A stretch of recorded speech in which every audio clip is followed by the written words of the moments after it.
जय हिंद दोस्तों, स्वागत है आप सभी का आपके अपने YouTube चैनल जैकपुर पे। तो जैसा कि हम आप लोगों को लास्ट में जाते जाते कुछ ऐसे सवालों को समझाने का काम कर रहे हैं। देखिए, इस तरह के वीडियोस को ना तो आपको लिखना है, ना ही आपको उतारना है, ना ही आपको रट्टाफिकेशन करना है, क्योंकि अब आपके पास रटने का समय भी नहीं बचा है। लेकिन मैं एक बात बता देना चाहता हूँ, कल मैंने भी एक वीडियो डाला था चलते चलते पार्ट 1, काफ़ी सारा बच्चों ने उसको पसंद किया। तो आप लोग को करना क्या है, आप लोगों के पास नोट्स तो होगा ही होगा, बोलो हाँ। तो अगर आपको लगता है कि आपने याद कर लिया है, तो जितने भी क्वेश्चन मैंने उसमें बताए हैं, 10 क्वेश्चन कल वाले वीडियोस में बताए थे, आज लगभग बहुत सारे क्वेश्चन मैं आप लोगों को करवा दूंगा। तो कल काफ़ी लंबा हो जा रहा था, तो आज मैंने शॉर्ट में समझाने का काम किया है, ठीक है। तो आप तो इसको समझ कर जाओ ही जाओ, ये वीडियो उसके लिए इम्पोर्टेंट होगा जिसको याद नहीं होता है, ठीक है। वो समझ कर जाएंगे और अपने खुद के दम पर लिखने का प्रयास करेंगे एग्ज़ाम में, ठीक है। तो ये तो उनके लिए इम्पोर्टेंट हो गया। और दूसरे टाइप के बच्चे वो होंगे जो ऑलरेडी, जैसे मैंने यहाँ पे लिखा है अंतिम वस्तु क्या है, इसका आंसर उसको याद है, उसने कभी ना कभी याद किया है। तो वो क्या करेगा, इस क्वेश्चन की बुनियाद पर उस क्वेश्चन को क्या करेगा, रिवीजन करके जाएगा, ठीक है। और जिनको याद नहीं होता है वो हमारे वीडियोस को देख के जाएगा, क्योंकि ये क्या है, चलते चलते है, यानी इसके मतलब कि आपको इसको बिल्कुल रटना भी नहीं है, सिर्फ एक बार देख कर जाना है। काफ़ी हेल्प मिलेगा आपको एग्ज़ाम में, ठीक है। चैनल पे पहली बार आएँ, सब्सक्राइब कर लीजिए, बेल आइकन को प्रेस कर लीजिए, ताकि आने वाली हर एक वीडियो का नोटिफिकेशन आपके मोबाइल पे मिलता रहे। आइए, सबसे पहला सवाल आज का कह रहा है कि अंतिम वस्तु क्या होता है। तो समझना होगा इसको, ठीक है। समझिएगा ध्यान से। अंतिम वस्तु यानी कि फाइनल गुड्स वह वस्तु होती है जिसे उपभोक्ता सीधे अपनी ज़रूरत पूरी करने के लिए खरीदता है। बात समझ में आया? जो ग्राहक होता है उसको डायरेक्ट अपनी ज़रूरत पूरी करने के लिए खरीदता है, और जिसका आगे उत्पादन में उपयोग नहीं होता है।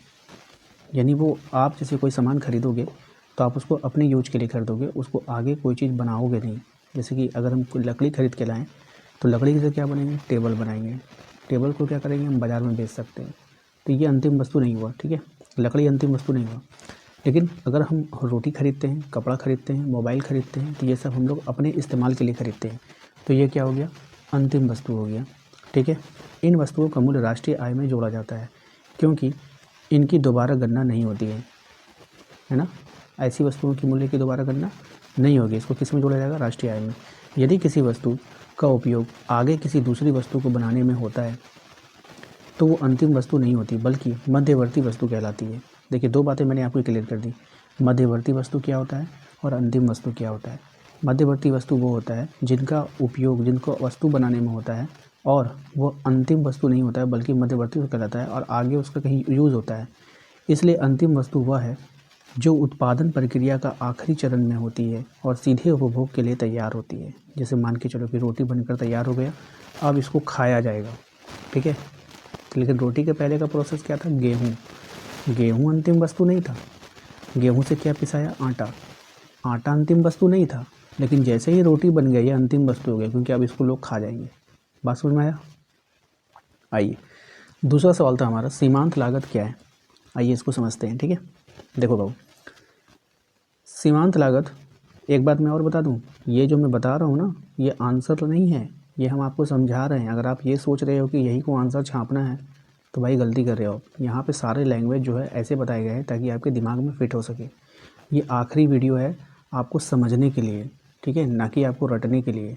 आप समझ के जाओगे और खुद से लिखोगे। विद्यार्थी यथासंभव प्रश्नों के उत्तर अपने शब्दों में दे, ये परीक्षा में लिखा जाता है, तो आपको खुद से आंसर लिखना है, ठीक है। सीमांत लागत यानी कि मार्जिनल कॉस्ट का अर्थ होता है एक अतिरिक्त वस्तु उत्पादन करने में जो अतिरिक्त लागत जो लागत आती है। उदाहरण के लिए, ये लाइन जो है काफ़ी सारे बच्चों को समझ में नहीं आता है, तो मैं यहाँ पे समझा देता हूँ। उदाहरण के लिए, यदि 10 पेन बनाने में 100 रुपये लगते हैं और 11वां पेन बनाने में 108 रुपये लगता है, तो अतिरिक्त पेन की लागत कितना हो गया, 8। जो एक एक्स्ट्रा पेन बना उसकी कीमत क्या होगी, 8। यही सीमांत लागत है, यही बाउंड्री लागत हो जाएगा। बात समझ में आया? इससे उत्पादक ये तय करता है कि उत्पादन बढ़ाना लाभदायक है या फिर नहीं, क्योंकि लास्ट वस्तु जो उसने बनाया तो उसको पता चल गया कि भाई इसका कीमत इतना रुपया आ गया, क्या अब इसको बनाना चाहिए या नहीं बनाना चाहिए, ठीक है। अब एक एग्जांपल मैं देता हूँ। मान लो कि एक कलम की कीमत जो है 10 रुपये है, मार्केट में बिक रही है। दुकानदार उसको 6 रुपये में ख़रीद के ला रहा था, लेकिन सबसे अंतिम कलम जब उसने बनाया तो उसकी कीमत पड़ गई उसको 9 रुपये। तो पहले तो वो 4 रुपये कमा रहा था, अब वो 1 रुपया कमाएगा तो वो उसी से डिसाइड करेगा कि अब हम ये कलम बनाएंगे या फिर नहीं बनाएंगे। ठीक है, वही चीज़ को यहाँ पे समझाया गया है, समझिए इसको। जब सीमांत लागत कम होती है तो उत्पादन बढ़ाना फ़ायदेमंद होता है। बिल्कुल भाई, जब हमारा लास्ट प्रोडक्ट जो है हम देख लिए कि मेरा 6 रुपये में बन के तैयार हो रहा है, तो हम जितना ज़्यादा उत्पादित करेंगे उतना ज़्यादा मुझे फ़ायदा होगा, 4-4 रुपये का फ़ायदा कमाते रहेंगे। लेकिन जब ये ज़्यादा हो जाती है, मान के चलो अब 9 रुपये पड़ गया हमको, तो ये उत्पादित सीमित करना बेहतर है। तो हम क्या करेंगे, अब ऐसा प्रोडक्शन बिल्कुल भी नहीं करेंगे जिसमें हमें 1 रुपया फ़ायदा होगा। ठीक है, तो बहुत अच्छा से आपको समझ में आ गया होगा, उम्मीद करते हैं। वीडियो अच्छा लग रहा है लाइक कर दीजिएगा, चैनल पे पहली बार आएँ सब्सक्राइब कर लीजिएगा। साथ ही साथ आपको कुछ नहीं करना, हमारे दिए गए नंबर पे एक मैसेज करके अपने व्हाट्सएप ग्रुप को ज़रूर ज्वाइन कर लीजिएगा। ठीक है, आइए, मांग के नियम की क्या अपवाद हैं आपको बताना है। मांग का नियम होता है, तो मांग का नियम तो इतना बार आपको हमने पढ़ा दिया है कि इसका मतलब आपको समझ में आ गया होगा। रेट कम रहेगा सामान ज़्यादा बिकेगा, रेट ज़्यादा होगा सामान कम हो जाएगा, तो ये सब होता है। ठीक है, अन्य स्थिति सामान्य रहने पर। देखिए, मांग का नियम क्या कहता है कि कीमत बढ़ने पर मांग घट जाती है। जब कीमत बढ़ेगा तो उसकी डिमांड को घटेगी और कीमत घटने पर मांग बढ़ती है, ये मांग का नियम है। लेकिन कुछ अपवाद भी हैं, यही अपवाद आपको बोला था बताइए। जैसे प्रतिष्ठा वाली वस्तु में, कुछ वस्तु होती है जिसमें प्रतिष्ठा, जिसमें इज्जत वाली बात होती है, जैसे हीरा, महंगी कारें, जिनकी कीमत बढ़ने पर भी लोग उन्हें ज़्यादा खरीदना चाहते हैं। भाई देखो, हम इतना महंगा खरीदें, जैसे आईफोन देखते हो, है कुछ नहीं, बस दाम के बदौलत वो बिकता है कि भाई मैंने आईफोन लिया 1 लाख रुपये का। ठीक है, काम वही कर रहा है जो 10,000 का मोबाइल करेगा। बात समझ आई, बात उसमें भी होगा, बात इसमें भी होगा। ठीक है, आइए, उसके बाद आता है गिफेन वस्तुएं, जो बहुत सस्ती ज़रूरी चीज़ें में भी कभी कभी कीमत बढ़ने पर मांग बढ़ जाती है। बहुत सस्ती है, ज़रूरी चीज़ें हैं अगर, तो उसके अगर उसका दाम बढ़ भी गया तो उसकी डिमांड बढ़ेगी। भविष्य में कीमत बढ़ने की आशंका हो तो लोग अभी से ज़्यादा खरीद लेते हैं। जैसे फैशन और आदत भी मांग के नियम को प्रभावित करता है, इसलिए हर स्थिति में ये नियम पूरी तरह लागू नहीं होता है। बात समझ में आया? तो क्या क्या अपवाद थे वो मैंने आपको दिखा दिए। अपवाद का मतलब होता है कि मांग का नियम कब कब लागू नहीं होगा। ठीक है, ये अपवाद होता है। नेक्स्ट है आपका व्यष्टि अर्थशास्त्र समष्टि अर्थशास्त्र में अंतर आपको करना है। मैंने फिर से आपको मैं याद दिला देना चाहता हूँ, मैं तो जो समझा रहा हूँ तो वो तो समझा ही रहा हूँ। अगर आपके पास नोट्स हैं तो नोट्स में ये सब क्वेश्चन को रिवीजन करके जाना है। ठीक है, आइए, कह रहा है कि व्यष्टि अर्थशास्त्र अर्थव्यवस्था की छोटी इकाइयों का अध्ययन करता है। छोटी छोटी इकाइयों का अध्ययन करता है। व्यष्टि मतलब छोटा, माइक्रो, देखिए हम माइक्रो वर्ड का इस्तेमाल किया है। जैसे उपभोक्ता, फर्म, किसी एक वस्तु की कीमत आदि। ठीक है, उपभोक्ता यानी ग्राहक, फर्म यानी कि जो कंपनी होती है, किसी एक वस्तु की कीमत। इसका उद्देश्य ये समझना है कि व्यक्तिगत स्तर पर निर्णय कैसे लिए जाते हैं। ठीक है, यानी कि पर्सनली निर्णय लोग कैसे लेते हैं। वही समष्टि अर्थशास्त्र उल्टा होता है। समष्टि अर्थशास्त्र क्या होता है, मैक्रो होता है। ठीक है, ये पूरी अर्थव्यवस्था का अध्ययन करता है, यानी कि बड़ा स्तर पर, जैसे राष्ट्रीय आय, बेरोजगारी, ये सब क्या नेशनल इशू है ये। ठीक है, हमारी और आपकी खाली बात नहीं है, महंगाई, जीडीपी आदि। ठीक है, सरल शब्दों में व्यष्टि पेड़ को देखता है। अगर हम आपको समझाना चाहें एग्जाम्पल कि व्यष्टि क्या करता है, पेड़ को देखता है, और समष्टि पूरे जंगल को देखता है। व्यष्टि क्या करेगा, एक पेड़ को देखेगा, समष्टि क्या करेगा, पूरे जंगल को देखेगा। ये आपको एग्जाम्पल के तौर पर समझाया गया। दोनों मिलकर अर्थव्यवस्था की पूरी तस्वीर समझने में क्या करता है, मदद करता है। ठीक है, बात समझ में आ गई। व्यष्टि और समष्टि में अंतर खुद से बना कर लिखिएगा। ठीक है, और इसलिए मैं इस टाइप का वीडियो सबसे आखिरी में लेकर आया, ताकि अब आप थक चुके हो पढ़ पढ़ करके, अब आपको समझ में नहीं आ रहा है क्या करना है, तो आखिरी में कम से कम ये आप समझ कर जाओगे। कोई सा भी क्वेश्चन अगर आपके एग्ज़ाम में फंस गया तो फिर तो आप उसको लिख कर आ जाओगे। ठीक है, पेपर खाली मत छोड़िएगा, बस सारा पेपर आपको भरना है। देखिए, मुद्रा के क्या कार्य हैं। मुद्रा यानी कि मनी, यानी कि पैसा का मुख्य कार्य विनिमय का माध्यम। विनिमय मतलब लेन देन। ठीक है, यानी वस्तु के बदले वस्तु की परेशानी को ख़त्म कर दिया। पहले होता था क्या, लोग वस्तु देते थे, वस्तु खरीद लेते थे, वस्तु के बदले वस्तु, लेन देन। ये मूल्य मापने का साधन भी है, मूल्य को मापा जाता है इसमें, जिससे हम किसी वस्तु की कीमत तय कर पाते हैं। ठीक है, मुद्रा भविष्य के लिए मूल्य संचित करने में भी मदद करती है। भविष्य के लिए आप पैसा को स्टोर कर सकते हैं, यानी बचत संभव बनाती है ना। बैंक में हम लोग पैसा रखते हैं इन फ्यूचर के लिए। साथ ही ये उधार और भुगतान को आसान बनाती है। अगर आप किसी को उधार दिए हो, 1 लाख रुपये दिए तो 1 लाख रुपया दो, फिक्स्ड है क्योंकि ये मुद्रा है। इन सभी कारणों से व्यापार और आर्थिक गतिविधियाँ सरल हो जाती है और अर्थव्यवस्था क्या होती है, तेज़ी से बढ़ती है। ठीक है, बहुत ही आसान भाषा में मैंने समझा दिया। आप लोग इसको एग्ज़ाम में आएगा तो खुद से बना करके लिखिएगा। नेक्स्ट है प्रगतिशील कर के गुण क्या है। देखिए, प्रगतिशील कर वह कर है जिसमें आय बढ़ने पर कर की दर भी बढ़ जाती है। प्रगतिशील कर, देखिए यहाँ पे नाम में ही बोला प्रगतिशील कर, यानी कि वो प्रगति करेगा, बढ़ेगा आगे वो। ठीक है, तो प्रगतिशील कर वह कर है जिसमें आय बढ़ने पर कर की दर भी क्या होती है, बढ़ जाती है। इसका सबसे बड़ा गुण यह है कि अमीर और गरीब के बीच आय असमानता कम करने में मदद करता है। गरीब पर कम बोझ पड़ता है। ठीक है भाई, आपका इनकम अगर कम है तो टैक्स भी कम लगेगा, जबकि अधिक कमाने वाले पर ज़्यादा कर होता है। इससे सरकार को ज़्यादा राजस्व मिलता है, जिससे वो शिक्षा, स्वास्थ्य और विकास पर खर्च करती है।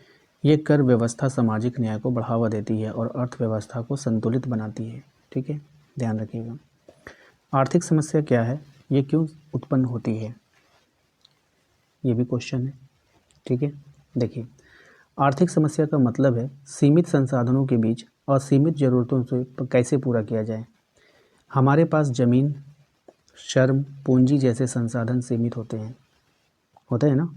मतलब ऐसा नहीं है कि वो बढ़ता है, सीमित होता है। सीमित का मतलब होता है कि जितना है उतना ही रहेगा। ठीक है, तो हमारे पास ज़मीन है, श्रम है, पूंजी जैसे संसाधन सीमित होते हैं, लेकिन लोगों की इच्छाएं खत्म नहीं होती है। अब किसी के पास अगर 2 बीघा ज़मीन है तो वो सोचेगा कि 4 बीघा हो जाता तो अच्छा होता। किसी के पास 1 फैक्ट्री है तो सोचता है कि 2 फैक्ट्री हो जाता तो अच्छा होता। यही चीज़ है। इसलिए हमें चुनना पड़ता है कि क्या उत्पादन करें, कैसे करें और किसके लिए करें। ठीक है, ये आर्थिक समस्या में आता है। अच्छा, ये आर्थिक समस्या हो गया, क्या करें क्या नहीं करें, क्यों करें, तो मन में लालच भरा हुआ है तभी तो। हाँ, यही चुनाव आर्थिक समस्या क्या करता है, पैदा कर देता है। यदि संसाधन असीमित होते हैं, अब आपके पास संसाधन असीमित है तो कोई समस्या नहीं है। ठीक है, यानी कि संसाधन बहुत है तो आप कोई भी काम कर सकते हो। इसलिए कमी यानी कि और विकल्प आर्थिक समस्या के मुख्य कारण है। ठीक है, समझ में आया आर्थिक समस्या किसको बोलते हैं। आर्थिक समस्या में आपका जो है, एक होता है संसाधनों की जो कमी हो जाती है और जो विकल्प की कमी होती है, यही इसका मुख्य कारण होता है। ठीक है, नहीं समझ में आता, एक बार खुद से पढ़िए, समझ में आएगा। ठीक है। बाज़ार की प्रमुख विशेषताएं बताना है आपको। बाज़ार की क्या क्या क्वालिटी है, क्या विशेषताएं, बताइए। देखिए, बाज़ार जो होता है वो स्थान या फिर व्यवस्था है जहां खरीदार और विक्रेता वस्तुओं का लेन देन करता है। कोई दिक्कत नहीं, समझ में आ गया आपको। भाई, ग्राहक भी होगा, दुकानदार भी होगा। इसकी प्रमुख विशेषता क्या है, खरीदार और विक्रेता की मौजूदगी। सबसे पहला विशेषता क्या है, बाज़ार में खरीदार भी होगा और बाज़ार में विक्रेता भी होगा। ठीक है, पहला। वस्तु या सेवा का होना, या तो उस बाज़ार में वस्तु होगा आपका, या तो कोई सेवा दी जाएगी। जैसे कि अगर हम इंश्योरेंस करवाने जाते हैं तो वहाँ पे हमको कोई सामान नहीं मिलता है, वो हमें सेवा देता है। जैसे हम कोई वकील के पास जाते हैं तो वो हमें कोई सामान नहीं देता है, वो हमें सेवा देता है। बस में डॉक्टर के पास जाते हैं तो वो हमें कोई सामान नहीं देता है, सेवा देता है। तो वही लिखा, वस्तु या फिर सेवा का होना। कीमत का निर्धारण और स्वतंत्र लेन देन होता है। वहाँ पर क्या होता है, बाज़ार में हर चीज़ का एक कीमत होता है और आप स्वतंत्र हैं लेने के लिए। आप उसको पैसा दीजिए, सामान आपका हो जाएगा। ठीक है, आज बाज़ार केवल भौतिक जगह नहीं है, ऑनलाइन प्लेटफॉर्म भी क्या हो गया, एक बाज़ार हो गया है। हम लोग ऑनलाइन शॉपिंग भी करते हैं। यहाँ मांग और पूर्ति के आधार पर कीमत तय होती है। प्रतिस्पर्धा भी बाज़ार का महत्वपूर्ण हिस्सा है, यानी कंपटीशन भी बाज़ार का महत्वपूर्ण हिस्सा है, जिससे उपभोक्ताओं को बेहतर वस्तुएं और उचित कीमत पर मिलती रहती है। ठीक है, आइए नेक्स्ट देखते हैं। कह रहे हैं, भुगतान संतुलन के असंतुलन को ठीक करने की क्या विधि है। इस तरह का सवाल भी आपके एग्ज़ाम में अगर देखने को मिल जाए तो उसको अच्छे से आपको बनाना है। ठीक है, क्वेश्चन में आपको रियल दिखा रहा हूँ, भले ही मैं समझा रहा हूँ आपको मौखिक तौर पे। ठीक है, ये सब क्वेश्चन अभी सोचोगे कि अभी उतार करके एग्ज़ाम में रट के चला जाऊँगा तो उतना तो टाइम है नहीं आपके पास। तो इसीलिए मैं जो है किसी और लैंग्वेज में आपको समझाने का काम कर रहा हूँ, ताकि आपको अगर ध्यान में रहेगा तो आप एग्ज़ाम में लिख पाओगे। ओके, देखिए, कह रहा है कि भुगतान संतुलन के असंतुलन को ठीक करने की क्या विधियाँ हैं। जब किसी देश का आयात ज़्यादा और निर्यात कम होता है, किसी भी देश का आयात ज़्यादा हो रहा है, आयात का मतलब सामान आप ज़्यादा मंगाते जा रहे हैं और निर्यात कम कर रहे हो, यानी कि अब दूसरे देश में सामान कम बेच रहे हो, तो भुगतान संतुलन बिगड़ जाता है। वहीं पर भुगतान संतुलन बिगड़ेगा। इसे सुधारने के लिए सरकार निर्यात बढ़ाने, यानी कि ज़्यादा सामान भेजने, आयात को घटाने, यानी दूसरे देश से सामान को कम लेना, मुद्रा का अवमूल्यन करना और विदेशी निवेश आकर्षित करने जैसे कदम उठाती है। ठीक है, मुद्रा का अवमूल्यन करेगी, विदेशी निवेशकों को आकर्षित करेगी, आओ भाई हमारे देश में फैक्ट्री लगा लो। ठीक है, कभी कभी ब्याज दर बढ़ा करके भी विदेशी पूंजी लाई जाती है। कभी कभी ब्याज दर को बढ़ा देगा सरकार। अनावश्यक आयात पर नियंत्रण कर घरेलू उद्योग को बढ़ावा देना भी मददगार होता है। यानी कि मान के चलो कि खूब सारा मोबाइल चाइना कंपनी से आ रहा है, वो क्या करेगा, उसको बंद करेगा, बोलेगा अपना देश में मोबाइल बनाओ। ठीक है, तो इससे भी क्या होता है, उद्योग को बढ़ावा देने में मददगार होता है। इन उपायों से देश की विदेशी मुद्रा स्थिति मजबूत होती है और संतुलन वापस आता है। ठीक है, तो क्वेश्चन आपका था भुगतान संतुलन के असंतुलन को ठीक करने की विधियाँ, कैसे कैसे ठीक उसको हम लोग कर सकते हैं। ये सारी बातें इसमें आपको आसान और सरल भाषा में आपको समझाया गया। एक बार खुद से भी पढ़िए। ठीक है, हम तो समझाते ही, खुद से भी पढ़ा कीजिए एक बार। आइए नेक्स्ट है, केंद्रीय बैंक शाख नियंत्रण को कैसे करता है। केंद्रीय बैंक शाख पर नियंत्रण कैसे करता है। शाख यानी कि ऋण यानी कि जो कर्जा देता है, तो सेंट्रल बैंक जो है उसको कैसे नियंत्रित करता है बैंकों पर। ठीक है, कैसे करेगा, देखिए केंद्रीय बैंक जैसे कि आरबीआई शाख यानी कि ऋण की मात्रा को नियंत्रित करता है। यह रेपो दर बदलकर बैंकों को दिए जाने वाले कर्ज की लागत को तय करता है। रेपो दर को बदलेगा, बैंकों को दिए जाने वाले कर्ज की जो लागत है उसको तय करेगा कि हाँ इतना आपको मिलेगा। दर बढ़े तो कर्ज महंगा, घटे तो सस्ता। ठीक है, नगद आरक्षित अनुपात और वैधानिक तरलता अनुपात बदलकर बैंकों के पास उपलब्ध धन को नियंत्रित किया जा सकता है। ठीक है, ये सबसे बड़ा पॉइंट होता है, इसको अपने ध्यान में रखिएगा। खुले बाजार में सरकारी प्रतिभूतियां खरीदने बेचने से भी धन की मात्रा प्रभावित होती है। इन उपायों से महंगाई नियंत्रित रहती है और अर्थव्यवस्था क्या होता है, स्थिर रहता है। ओके, आइए नेक्स्ट है पूर्ण प्रतियोगी बाजार की क्या विशेषताएं हैं। देखिए पूर्ण प्रतियोगिता का मतलब होता है कंपटीशन जो है पूरा इक्वल होना चाहिए, बराबर होना चाहिए।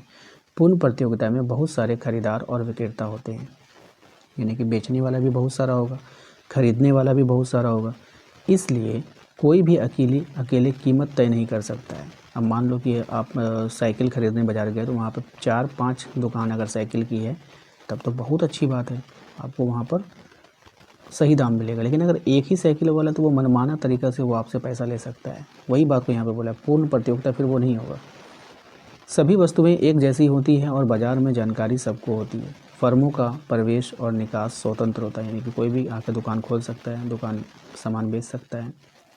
यहाँ कीमत मांग और पूर्ति से तय होती है, यानी कि यहाँ जो अब कीमत लगेगा तो बाज़ार में कितना उस चीज़ का डिमांड है और कितना माल है, उस पर वो लोग क्या करते हैं, फिक्स करते हैं। जैसे आप सब्ज़ी मंडी में जाओगे, टमाटर अगर कम आ रहा है मार्केट में तो बहुत महंगा हो जाएगा। टमाटर अगर बहुत ज़्यादा कभी आ गया तो टमाटर सस्ता हो जाएगा। और एक ही रेट आप देखोगे कि मंडी में सबके पास एक ही रेट क्यों होता है, क्योंकि वो सब प्री प्लानिंग होता है। ठीक है, उसी के बारे में बोल रहा है पूर्ण प्रतियोगी बाज़ार। ठीक है, आइए यहाँ कीमत और मांग पूर्ति से तय होती है। प्रतिस्पर्धा ज़्यादा होने के कारण उपभोक्ताओं को उचित कीमत पर अच्छी गुणवत्ता मिलती है और उत्पादक को सामान्य लाभ मिलता है। बात समझ में आई। बहुत ज़्यादा अगर हो जाएगा, प्रतिस्पर्धा ज़्यादा हो जाएगा, कंपटीशन ज़्यादा हो जाएगा, यानी कि ज़्यादा टमाटर की दुकानें लगने लगेगी, तो आपको जो है वो टमाटर फिर सस्ते मिलेंगे। ठीक है, यही बात को यहाँ पे समझाया गया है। सवाल है आपका, रेपो दर और वैधानिक तरलता अनुपात की आपको परिभाषा देना है। ये होता क्या है भाई, रेपो दर क्या है और वैधानिक तरलता अनुपात है क्या, इसकी परिभाषा भी आपके एग्ज़ाम में अगर आ सकती है।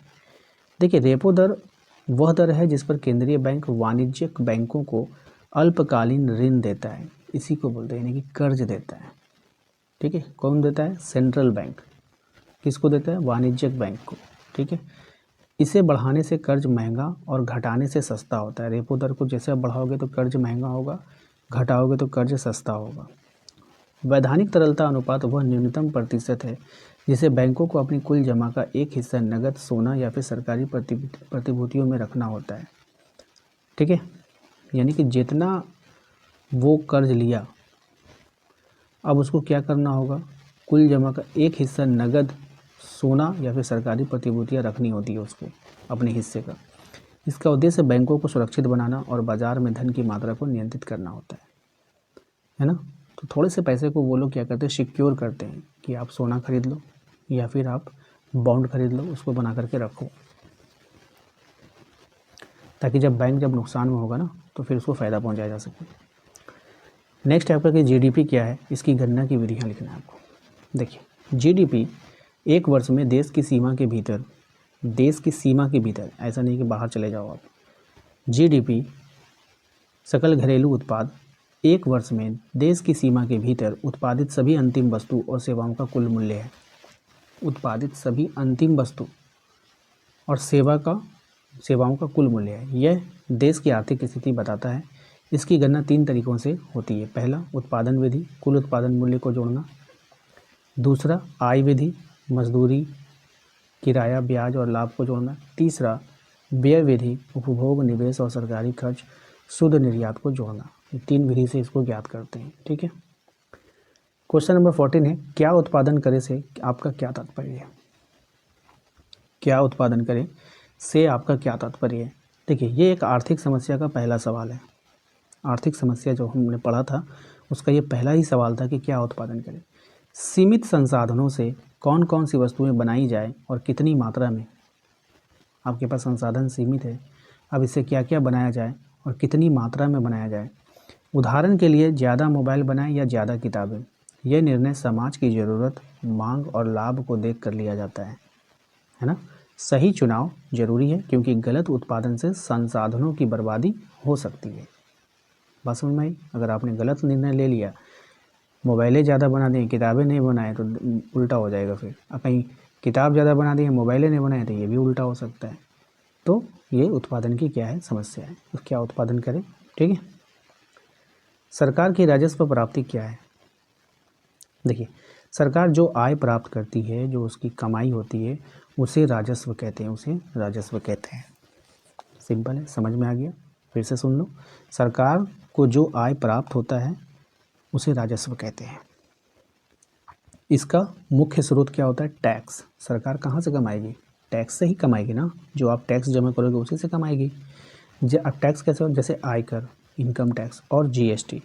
इसके अलावा सरकारी कंपनियों से लाभ, फीस, जुर्माना, कभी कभी जो लाभ होता है सरकारी कंपनियों से जो लाभ हुआ वो हो गया। अच्छा, फीस वसूला जाता है वो हो गया। जुर्माना लगाया जाता है सरकार के द्वारा वो हो गया। और ब्याज भी आय के स्रोत हैं। ये सब सरकार की आय के क्या है? राजस्व प्राप्ति के स्रोत हैं। ध्यान ले लीजिए। देखिए आप बिना हेलमेट के चलिएगा, तुरंत फाइन मारेगा। ये क्या है? जुर्माना है ना। सरकार कोई चीज़ अगर करवा रही है, ट्रेनिंग करवा रही है तो उसका फ़ीस लेती है, वो भी उसका क्या है? राजस्व है।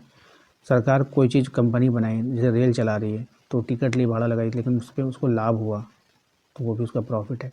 सरकार अगर आपको कर्जा दे रही है तो उस पर ब्याज ले रही है, ये भी उसके राजस्व प्राप्ति का हिस्सा है।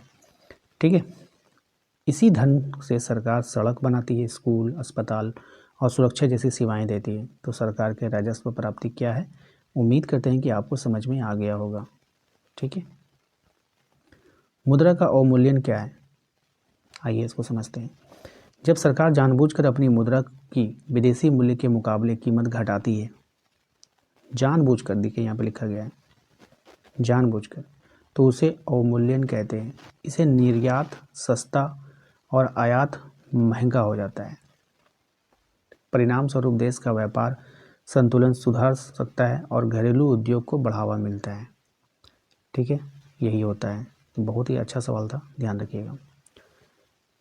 नेक्स्ट है कि अल्पकालीन औसत लागत वक्र यू आकार का क्यों होता है?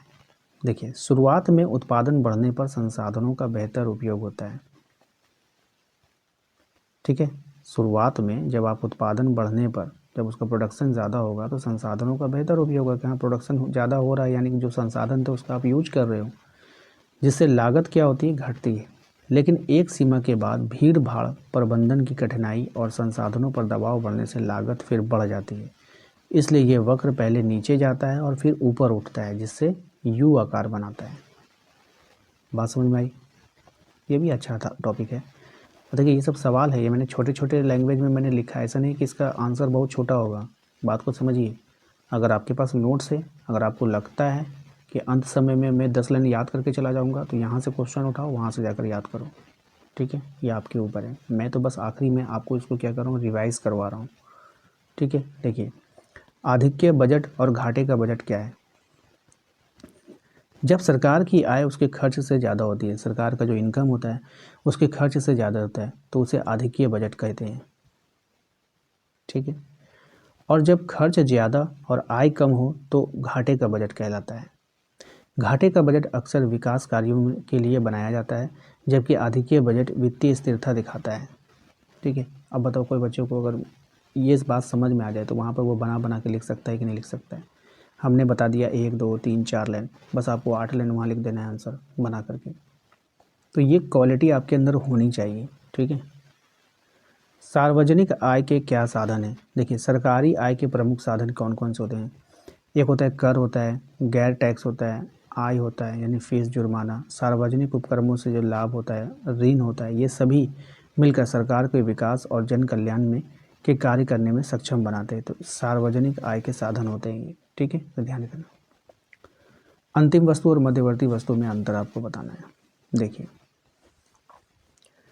अंतिम वस्तु सीधे उपयोग के लिए होती है, डायरेक्ट, जैसे मैंने रोटी वाला एग्जाम्पल आपको दिया था, और राष्ट्रीय आय में जोड़ी जाती है और इसको राष्ट्रीय आय में जोड़ा जाता है।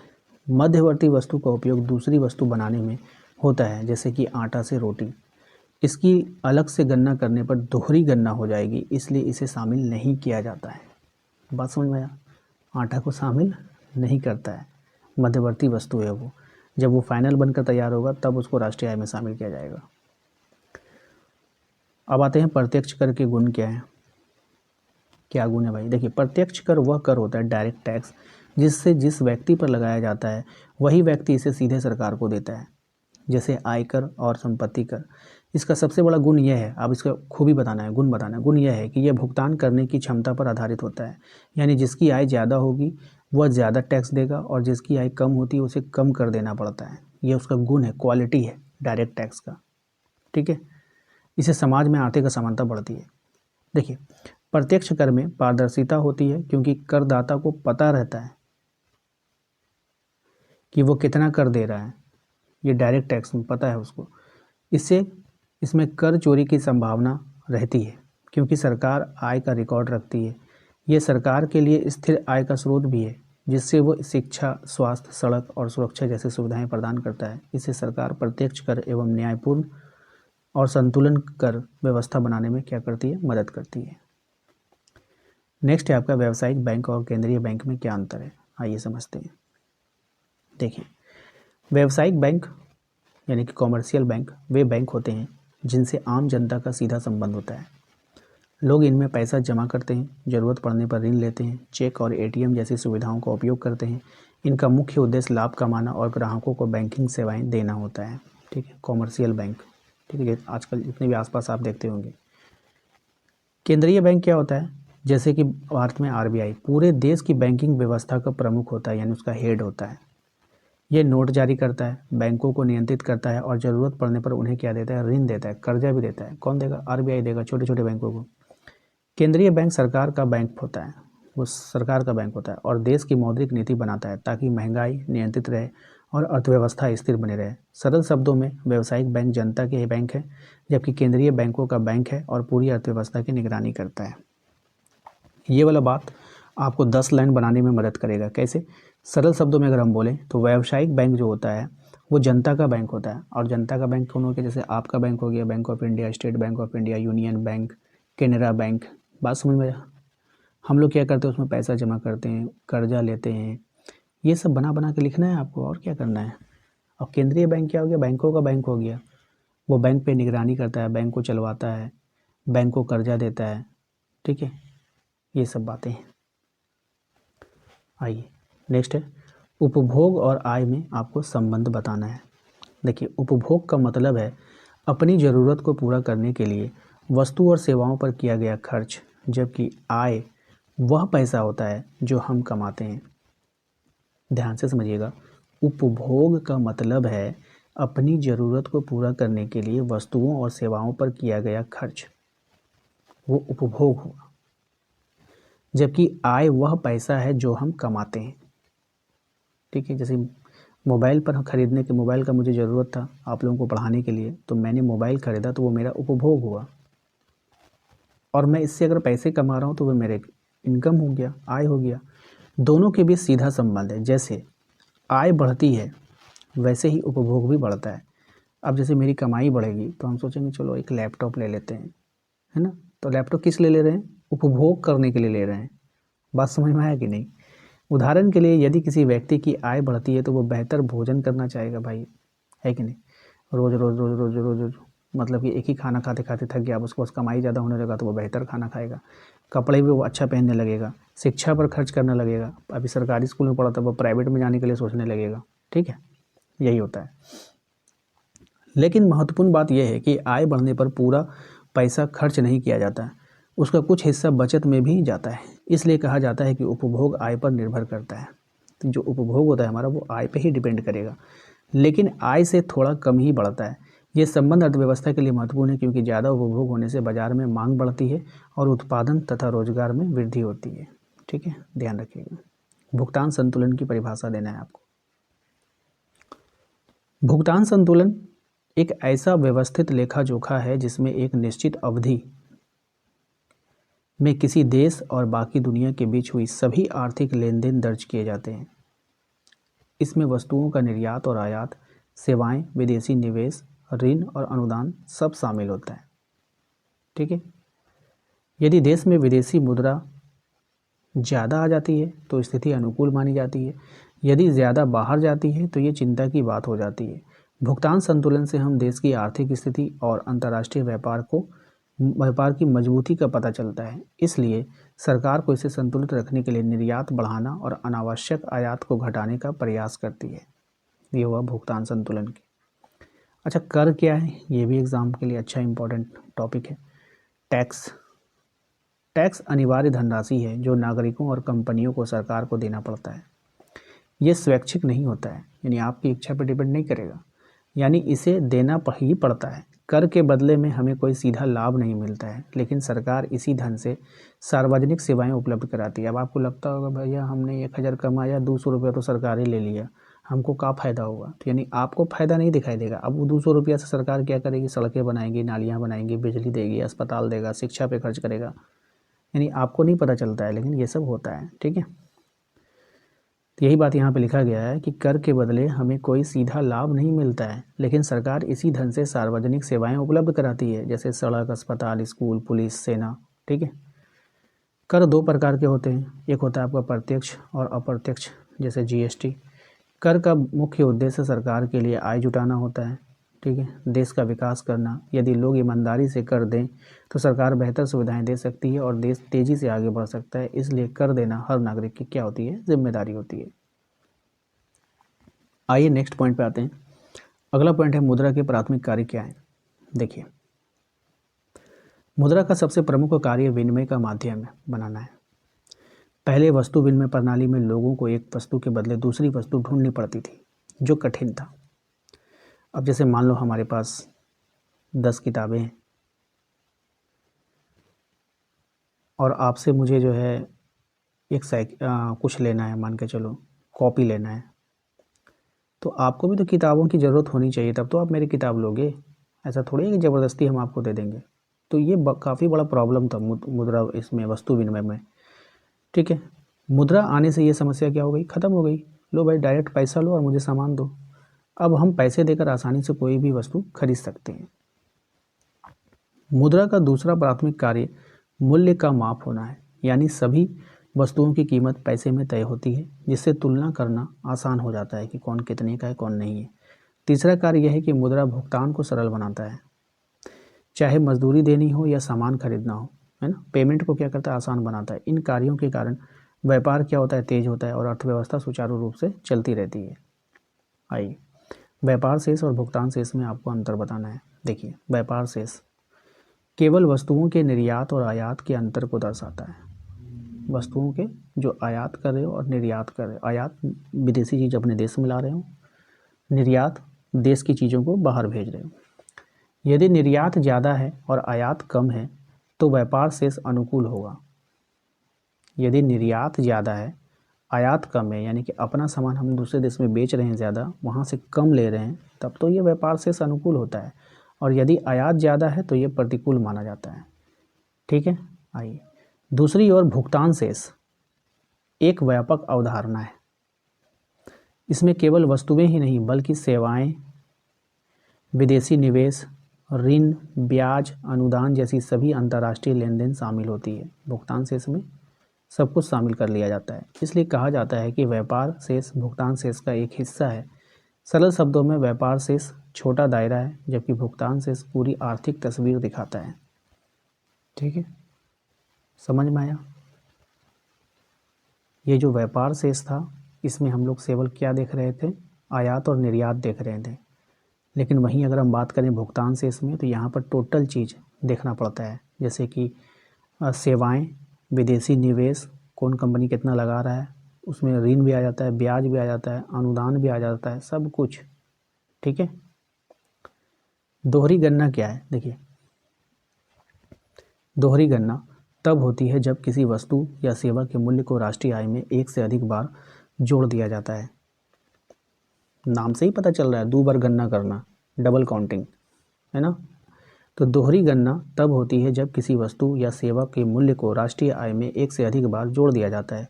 इससे राष्ट्रीय आय का आंकड़ा वास्तविक से ज़्यादा दिखने लगता है, जो गलत है। जो क्या है? गलत है। उदाहरण के लिए, किसान ने गेहूँ बेचा, मिल ने उससे आटा बनाया और बेकरी ने उससे ब्रेड बनाई। यदि हम तीनों का मूल्य जोड़ दें तो एक ही वस्तु का मूल्य कई बार जुड़ जाएगा। बात समझ में आई? इसलिए राष्ट्रीय आय की गणना में केवल अंतिम वस्तु का मूल्य शामिल किया जाता है, यानी कि ब्रेड को ही शामिल करेंगे, गेहूं को नहीं करेंगे, आटा को नहीं करेंगे, सिर्फ डायरेक्ट ब्रेड को करेंगे। दोहरी गणना से बचना जरूरी है ताकि देश की आर्थिक स्थिति का सही अनुमान लगाया जा सके। एक बात मैं आप लोगों को बता दूं, जब आप लोग एग्ज़ाम में आंसर लिखोगे ना, तो आपको तो उतना ही आंसर आता है जितना आपने लिखा है। अब आप सोचोगे कि हमको तो लिखना था 10 लाइन, हो रहा है 6 लाइन, तो अब हम कैसे लिखेंगे? तो एग्ज़ाम्पल देने से क्या होता है ना, तो वो बड़ा हो जाता है। तो कोशिश करोगे कि हर क्वेश्चन में आप एग्ज़ाम्पल मारो। जैसे ही आप एग्ज़ाम्पल मारोगे ना, 3 4 5 लाइन ऐसे ही बढ़ जाएगा। ठीक है, आइए मूल्यह्रास क्या है समझिए। मूल्यह्रास का अर्थ है समय के साथ अस्थायी संपत्तियां जैसे कि मशीन, भवन, वाहन की कीमत में कमी आना। जैसे आप मोबाइल लेते हो, ठीक है, आपने 10,000 का मोबाइल लिया, 1 महीने के बाद बेचने जाओ, मोबाइल की कीमत घट जाएगी। आपने मोटरसाइकिल ली, 1 महीने के बाद बेचने जाओ, साल भर के बाद बेचने जाओ, क्या आपको उतना दाम मिलेगा? नहीं मिलेगा। इसी को बोलते हैं मूल्यह्रास। ठीक है, देखिए यहाँ पे लिखा गया, समय के साथ अस्थायी संपत्तियाँ जैसे कि मशीन, भवन, वाहन, अस्थायी फिक्स्ड संपत्ति जो होता है उसको बात बोल रहा है। कमी आना, ये कमी उपयोग जितना आप उपयोग करते हो उससे हो सकता है। घिसावट, ज़्यादा घिस गया उससे हो सकता है। तकनीकी बदलाव या फिर पुराने होने के कारण होती है।